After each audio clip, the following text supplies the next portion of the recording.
நெல்லை மாவட்டம் முக்கூடல் தாமிரபரணி ஆற்றில் காணும் பொங்கலை கொண்டாட வந்த தூத்துக்குடியைச் சேர்ந்த 2 குடும்பத்தினர் நீரில் அடித்து செல்லப்பட்ட நிலையில் 13 வயது சிறுமி உயிரிழந்திருக்கிறார். இது தொடர்பான கூடுதல் விவரங்களோடு இணைக்கிறார் செய்தியாளர் சிவமணி. விவரங்கள்.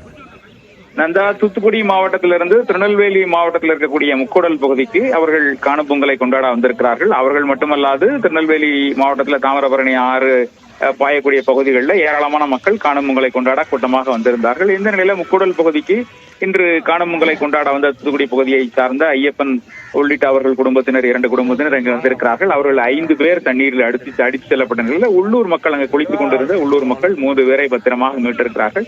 2 சிறுமிகள் 13 மற்றும் 14 வயது 2 சிறுமிகள் காணாமல் போயிருக்கிறார்கள். அவர்களை தேடும் பணி அப்படிங்கிறது தொடர்ந்து நடைபெற்று வந்தது. சேரன் மகாதேவியில் இருந்து வந்த தீயணைப்பு மற்றும் மீட்பு படையினர் அந்த பணியில ஈடுபட்டாங்க. தற்போது 13 வயது சிறுமி சடலமாக மீட்கப்பட்டிருக்கிறார். மற்றொரு சிறுமியை தேடும் பணி அப்படிங்கிறது தொடர்ந்து நடைபெற்று வருகிறது.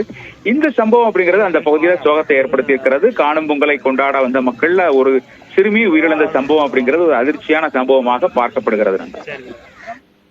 நன்றி சிவமணி விவரங்களுக்கு.